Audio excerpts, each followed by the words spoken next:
Hey, I'm Tracy. Welcome to or welcome back to Auntie's Cakery. Nightmare Before Christmas cake! Enough said. I'll show you how I did it.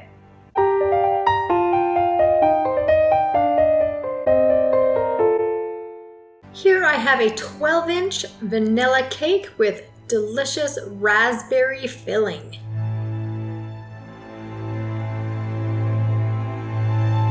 Smooth it right to the edge of that buttercream border and stack it up.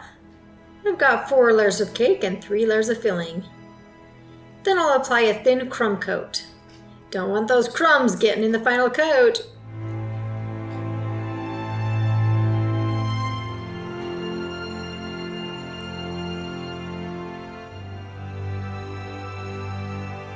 I chilled it in the fridge for about 15 minutes, and then I'll add a final coat of buttercream.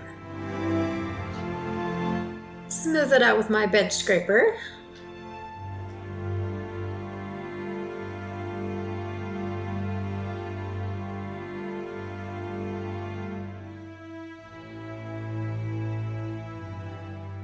Then clean that corner off with a tool I made. I do have a video on how to make one of these cute little corner smoothers. I will leave a link in the description box where you can find that.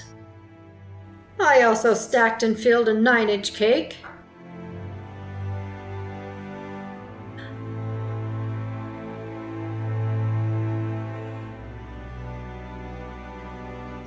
I also stacked and filled a 6-inch cake. After the cakes chilled for about an hour, I covered them in fondant. I'm using a number 2 round tip, and in this bag I have royal icing. And on the bottom tier, I'll pipe random swirls all over.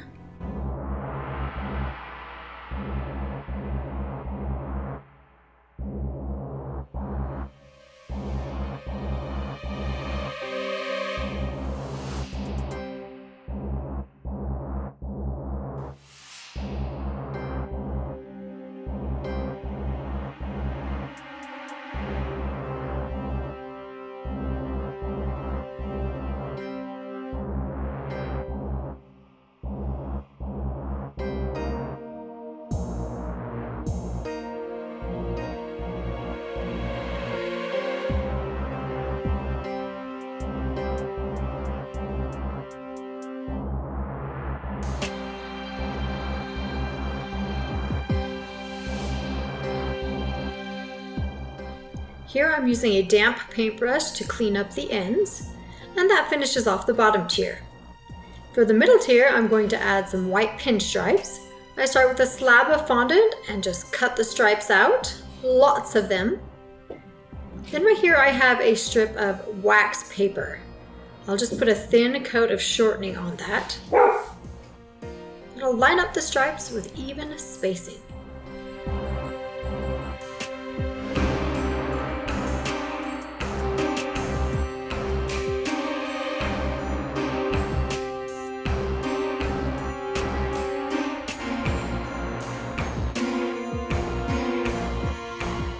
After that's done, I'll cut off the stripes at the top and bottom of the wax paper.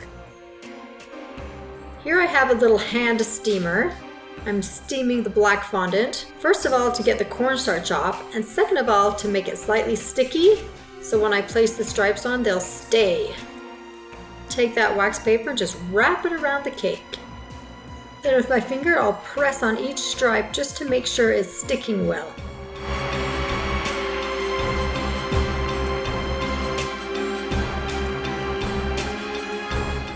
With a pair of scissors, I'll just snip off the top and fold the ends over.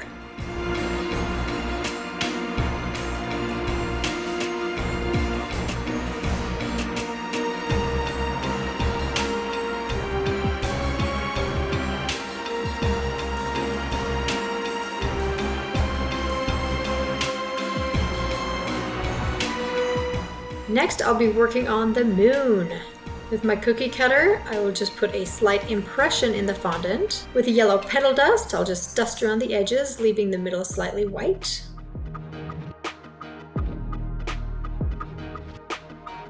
And cut it out the rest of the way.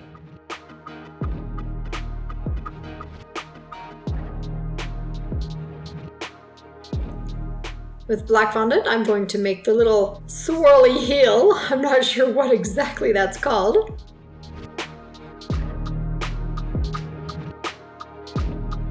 Here I have a drawing of what I wanted it to look like on the cake. So I'm just forming that around. You'll notice that I rolled the end to a fine point. And then this thick part, I'm just gradually going to mold into that little mountain shape.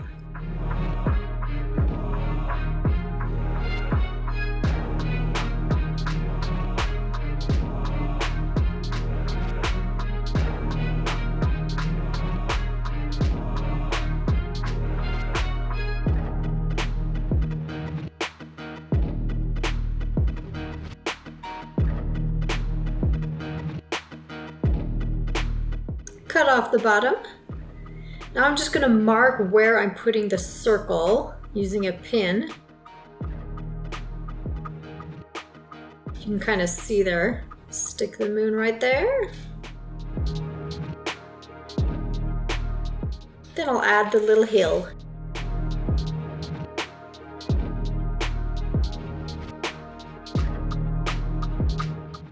Steam that also.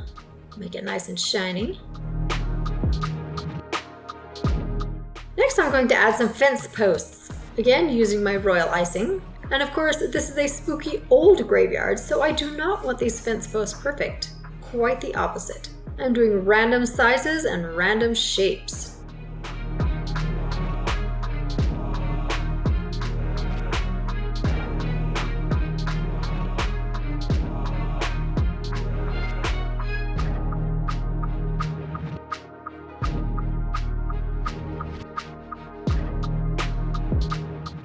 We'll add a few top decorations though, just like in the Nightmare Before Christmas graveyard.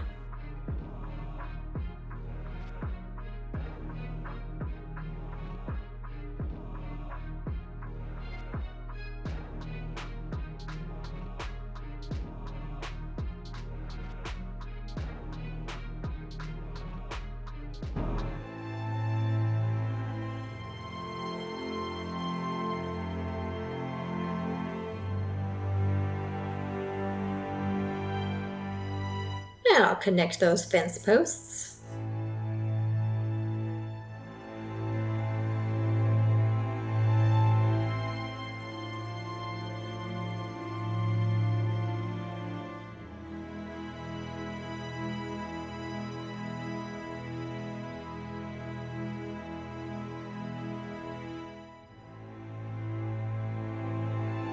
This is a cloth bat tie that the customer gave to me to put on the cake.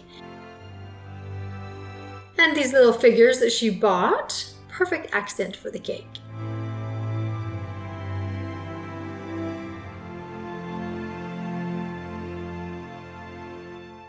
Just kind of deciding where to put these right here.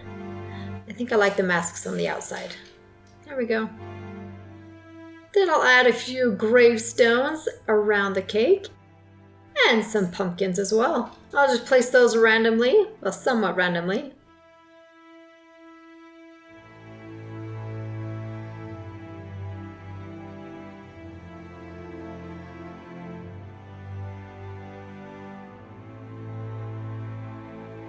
I gotta tell you, I love Nightmare Before Christmas cakes, and this is one of my favorite. Did make one a few years ago. I didn't make a video of it though. Wish I would have. Thanks for watching. As always, I invite you to subscribe. Also to leave me a comment. Have a happy Halloween. Bye.